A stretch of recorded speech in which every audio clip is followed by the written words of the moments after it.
Décidément, le mystère de l'Annonciation est un puits sans fond. Vous vous souvenez que nous avons laissé Notre-Dame à Nazareth comme éblouie par la lumière que l'ange lui apportait. Mais croyez-vous que l'histoire s'arrête là, comme suspendue entre ciel et terre? Non. La forte lumière qui illumine l'esprit de Notre-Dame n'inhibe pas sa réflexion. Elle ne doute pas un instant de la véracité de l'ange.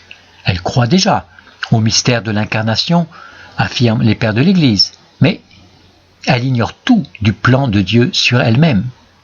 Pourquoi moi? Pourquoi avoir choisi ma toute pauvreté? Et surtout, c'est dans l'Évangile. Comment cela se fera-t-il, puisque je ne connais point d'homme? Comprenez bien cette question qui honore la Vierge Marie. Elle ne demande pas à Dieu des comptes ni des raisons. Elle ne fuit pas la volonté de Dieu. Elle ne cherche pas un subterfuge pour dire non. Au contraire, elle questionne pour pouvoir dire oui, mais d'une façon humaine et intelligente. On lui annonce une maternité? Spontanément, elle se dresse devant l'archange pour défendre les droits de Dieu, car la toute jeune Marie a fait vœu de virginité.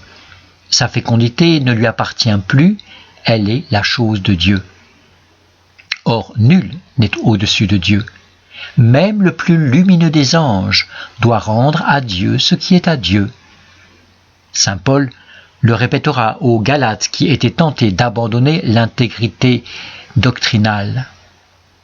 Mais quand un ange venu du ciel, c'est bien cela, quand un ange venu du ciel vous annoncerait un autre évangile que celui que nous vous avons annoncé, qu'il soit anathème, qu'il soit exclu. Ainsi, la Sainte Vierge oppose aux paroles de l'ange les droits de Dieu sur son cœur et sur son corps. Elle reste inébranlable dans sa détermination et elle refuse de devenir mère. Le fait a profondément touché saint Luc qui bientôt et à 2 reprises présentera Notre-Dame conservant toutes ces choses, les repassant en son cœur. Or le terme grec synbalei, c'est le terme que Jésus emploie lorsqu'il évoque le roi prudent qui, s'il va faire la guerre à un autre roi, s'assied d'abord pour délibérer, synbalei, c'est le même mot, s'il peut, avec 10 000 hommes, faire face à un ennemi qui vient l'attaquer avec 20 000. C'est ainsi que Marie pense. Elle compare, elle rapproche les événements présents de ce qu'elle sait des promesses de Dieu, elle cherche la pensée divine au milieu de tous ces faits étranges. Notre-Dame est réfléchie, intelligente, nous dirions même volontiers théologienne. C'est la véritable docilité chrétienne.